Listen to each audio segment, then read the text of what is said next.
Welcome to Azerbaijani program at 102.7 FM CFRO Vancouver Co-op radio station.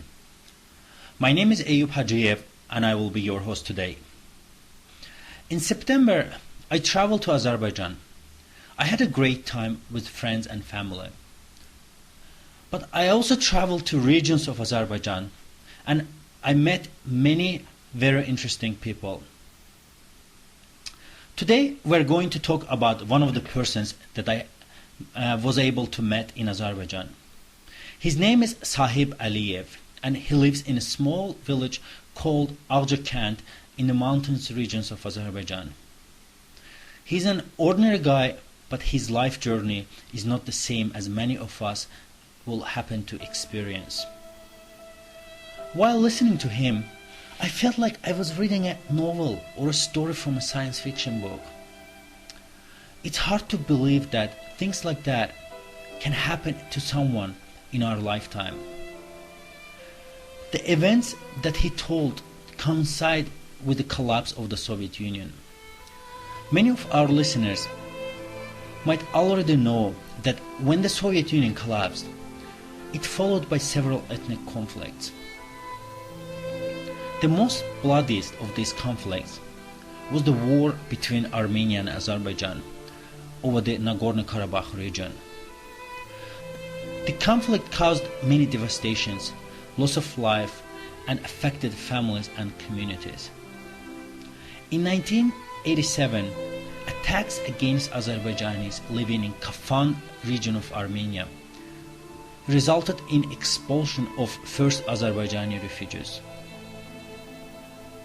2 years after, by 1999, more than 160,000 Azerbaijanis living in Armenia became refugees. According to international human rights groups, dozens of refugees died in pogroms or froze to death in the mountains while escaping Armenia. Once arrived to Azerbaijan, some of these refugees ignited pogroms against Armenian civilians living in Azerbaijan. Our guest Sahib was caught right in the middle of the conflict. In 1988, he was a 30-year-old ordinary guy living in a small Azerbaijani populated village in Vardanes region of Armenia. He had no idea that Gorbachev's perestroika, followed by economic collapse and the ethnic tensions, would affect his life. Nevertheless, first he was taken to Chernobyl to clean up the aftermath of the nuclear disaster. When at the Chernobyl, he heard on the news that the village that he lived has been displaced by the Armenian government. All of a sudden, he became a refugee. He went back trying to find his own family. He was only able to find his pregnant wife and kids thousands of kilometers away in Ganja city of Azerbaijan with no place to live. Let's listen his story from him.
1988-ci ildə mən Zoğ Qızıl kombinatında işləyirdim. Atəkeçə rayonu vardı, Vaceyisarın. Zoğ Qızıl kombinatında işləyirdim. Orada məni Çernobıla göndərdilər. Ay yağın, Tbilisin, Valyan. In 1988, I was working making jewelry in a small town in Vardan, Armenia. When the Chernobyl disaster happened, the government deployed army units to clean up the radioactive aftermath. As I was a reserve officer, I was called up by the army. After only 2 weeks of training, I was in Chernobyl cleaning the radioactive dust. This was now December 1988. While I was serving my term in Chernobyl, I heard the terrible news that the Azerbaijanis living in the whole Vardan region were being displaced. The news was devastating to me. I had left my entire family. My children, wife, and parents were all left behind. There was my house, too, which I had spent my whole life and all my savings to build. Because of this, I was no longer able to continue my service in Chernobyl. I deserted the army. But I was soon arrested in Kiev, Ukraine. While being transported to the courthouse, I managed to escape. I fled all the way back to Armenia, back to my own village to find my family. At first, I was surprised to find army units deployed in every town where Azerbaijani people lived. But then, when I arrived home, I also found another Armenian family living in my house. I was devastated. This was the house I'd built with my own hands. I'd barely lived in it, and now I was homeless. An army officer approached me and tried to calm me down. He told me that no one had been killed from my family and loved ones. My only option was to leave town, escape to Azerbaijan where my family had been deported. As I was leaving, I climbed the nearest hill and looked back at my village. It was a horrible feeling. I was so sad. It felt like I was leaving everything behind. My friends, my family, and my hometown where I spent the first 30 years of my life. Everything had been taken from me with no justification. I cried. I cried very loud. It was so unjust. I was glad that I was able to cry it out. Otherwise, I may have had a heart attack right then and there. I crossed the border from Armenia to Azerbaijan and started searching for my family. Fortunately, I was able to find them in Ganja, the second largest city in Azerbaijan. While thousands of Armenians lived in Ganja with no problem, my family was homeless and did not even have bread to eat. I was furious. In retaliation, I found a random apartment where an Armenian family was living and forced them out of it. I felt bad, but we were desperate. The family complained to the authorities. A guy working at the prosecutor's office tipped me off that I was about to be arrested. We had to run away or I would go to prison for many years.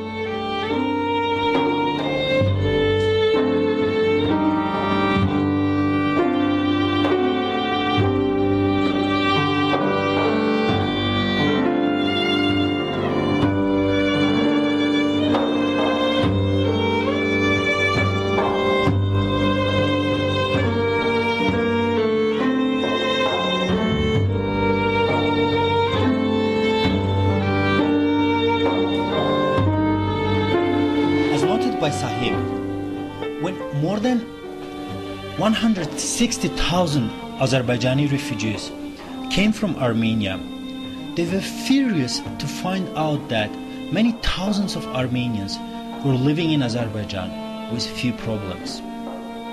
Some of refugees like Sahib started pogroms against Armenian people living in Azerbaijan. Sahib's case was special. His wife was pregnant, his kids were homeless. Trying to avoid persecution and prison, he had to run one more time inside his own country. Az müddet sıra kaç gelmişim kendi de adam tapım. Orada yerinden ailesini çıkartıyoruz alemden bu şekilde. Bu yüzden tuturdular, mahkeme verdi. 88 dekabr ayın 12'si 14'ü ben çıkarttım. Ailemi götürdüm. Bir Kuban avtobüs. 80 masadan şimdi her bir yerim var.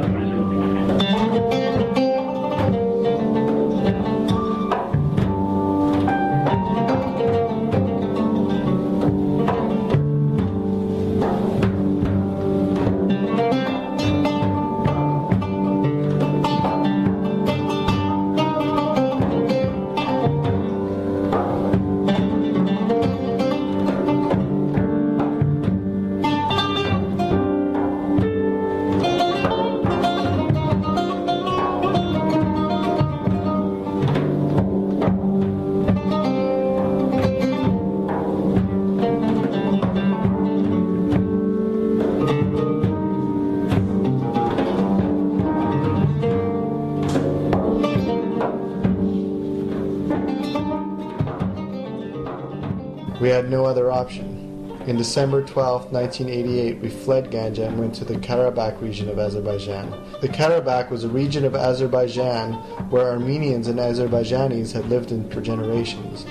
I rented a bus, packed every belonging that we had, paid about 80 rubles and headed to the Shusha region of Karabakh. On our way there, our bus was stopped by Russian soldiers at a checkpoint. There were thousands of people gathering there. They were all refugees from Armenia trying to settle in Karabakh.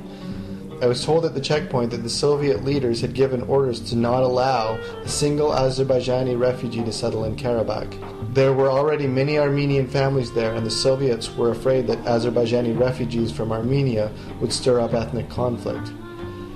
While we waited at the checkpoint, I met a nice Azeri guy who worked for the government. I asked him for help. He bribed the soldiers and was able to get me into Shusha, the second major settlement in Karabakh populated by Azerbaijanis. The head of the city saw the desperate situation of my family and helped me to find a job and settle in a small village next to Shusha. It was a good start. After months of living like a refugee, I could finally start building my life again. I got a mortgage from the government and built another house. I tried to make a new home. I was able to get all my family and friends, all refugees from Armenia, to move and settle in Shusha, and I found a really good job. I became a head engineer at the Shusha Chemical Industry Group. Unfortunately, my new life did not last long. My village, full of Azerbaijanis, was also right next to the largest Armenian enclave in Karabakh, Stepanakert. Gradually, the relations between the two groups were becoming worse, and the connections and communication between my town and Stepanakert were deteriorating. By 1991, there was almost no connection between the Azerbaijani and Armenian towns. We were cut off from the outside world. It was dangerous to travel on land through Armenian villages. The only connection we had with other regions was using helicopters, which brought us food and supplies. Tamamıyla ara kesildi. O konuda ara tamamıyla kesilen sonra da kaldı. Bir plakat şeklinde. Bize bir talepla köyden unutuldular, getirdiler çörek Azerbaycanlılara. Çünkü istihanası After running authorities in Chernobyl, Armenia, then Ganja city in Azerbaijan, in Karabakh, and built his life again. Unfortunately, his new life did not last for long. In 1991, soon after declaring independence, a war raged between Armenia and Azerbaijan over the Nagorno-Karabakh region. Town by town, Azerbaijani cities and villages were occupied by Armenian forces with the support from Russia.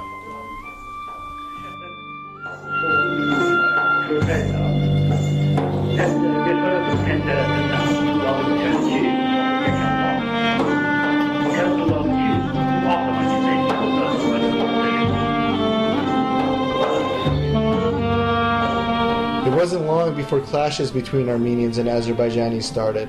Our town became a focal point for these clashes. Soon we were completely surrounded by the Armenian militants. Except for several volunteers trying to protect the town from Armenian attack, we had no outside help. The situation was becoming worse and worse each day. The Armenians received support from Russian Brigade No. 366 located in Stepanakert. Although the initial purpose to deploy the Russian brigade in Stepanakert was to make the peace, the Russian soldiers soon aligned themselves with the Armenian side since most of them were of Armenian descent. At one point, I realized that we would not be able to protect our town from the attack.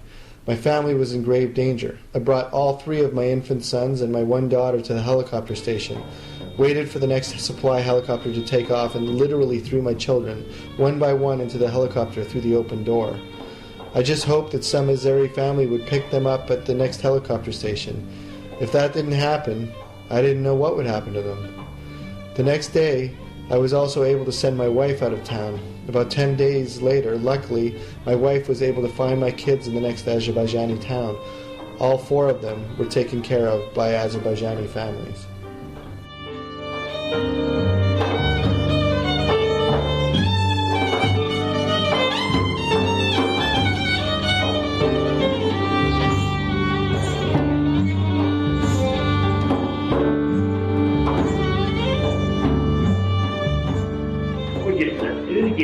Yoğurt götürmüşler. Sonra arvatları çıxartlar uşaqlarda, kişilər kontrol edir. Arvat yoldaşım çıxdı, həyat yoldaşım. Gedib orada bir 2 həftə, yəni 10 günə kadar axtarıb uşaqları tapmışdı. After gaining its independence in 1991, Azerbaijan declared its pro-Western orientation. That did not please Russia. Russia punished Azeris by arming Armenia. What once was periodic ethnic clashes now has become a full-scale war. The war that included ethnic cleansing, where everyone, even women and children, were a target.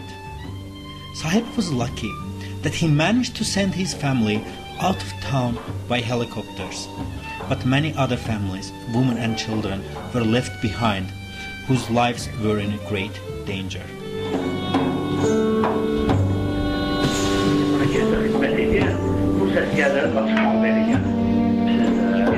Biz orada çok izlediler. Bir taraftan çıkarttılar. Dünyadan çıkarttılar. Beter incelemeler var. Her liseli birini verirler. Dövüşe geçmezdi. İncilizlerinde sanksiyonlarla mesela ama çok var. Deyirlər ki, bizi dövüş yapardılar. After a while, some Russian soldiers who did not want to fight on the side of the Armenians arrived in town as well. They deserted from the Russian Brigade number 366. On February 12, 1991, we could no longer hold the Malibali and decided to evacuate. We had to pass through several Armenian villages to get to the next Azerbaijani town. We were a group made up of several dozen Azerbaijani volunteer soldiers, many families, women and children, and 7 to 10 of the Russian soldiers who had deserted. On the way out, we came under intense fire from a hill called Arov. It caused panic among us. Many people were killed and many wounded as well. I saw things I wish I'd never seen. It is still very hard to talk about. I saw a father who had been wounded. Sobbing beside him were his young daughter and son. They screamed and cried, refusing to leave him behind. The father had a hunting gun and handed it to his son. He asked him to shoot him. Like mine, this was a family of refugees from Armenia who had settled in the same town several years ago. The son refused to kill his dad and instead decided to stay with him. We forced the daughter to come with us. Her screaming pierced our ears as we took her away. Her son and father were left behind. Later, we heard what happened to them. The father was killed by the Armenian militants, and the son was wounded and then captured while trying to resist. None of the deserted Russian soldiers made it. All of them were killed during the incident. By November 14th, 2 days after we left the town, we arrived in Agdam, the next Azerbaijani city. So few of us had made it. Many were killed or wounded and left behind. Survivors were malnourished and frostbitten by the cold winter.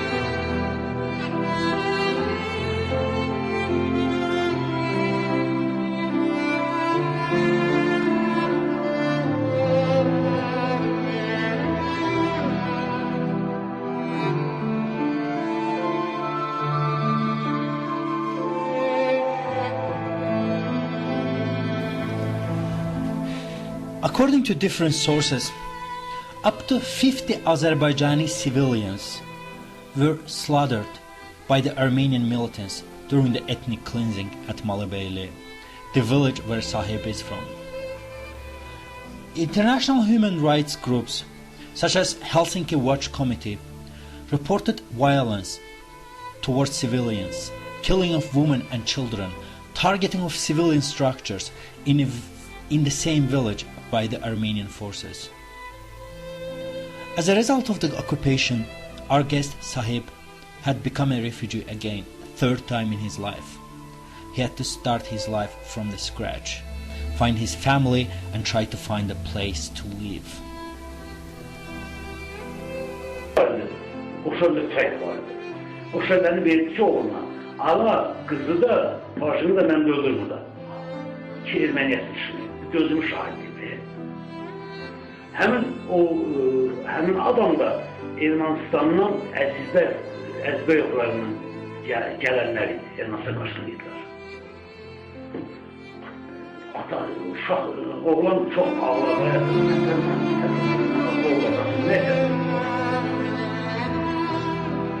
Öldürmədiyi anda qaldı. Kızı gətirdik.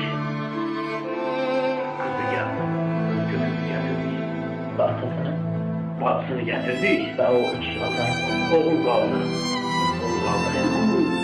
Yaralı, kim qaldı, yaraları qaldı. Gətirən lazım.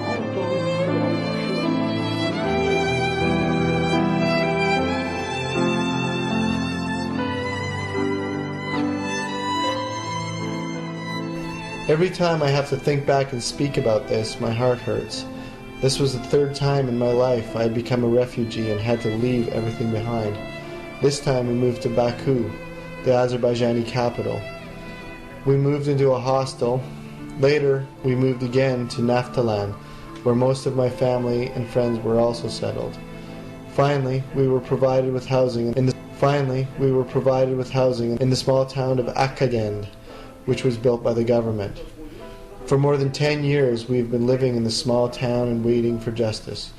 We are waiting for the Karabakh to be liberated from the Armenian occupation so we can return back to our home. The most astonishing to me was the fact that after seeing so much injustice, violence, devastation, Sahib was still very positive about the life. He was full of energy and passion to talk about the future. The hardship that he has experienced had made him stronger and more resilient. He was still waiting when the peace negotiations between Armenia and Azerbaijan will bring results so he can return back to his small town in Karabakh. He was also somewhat disappointed that not many people in Western countries like Canada knows about the injustice done to Azerbaijani people like him.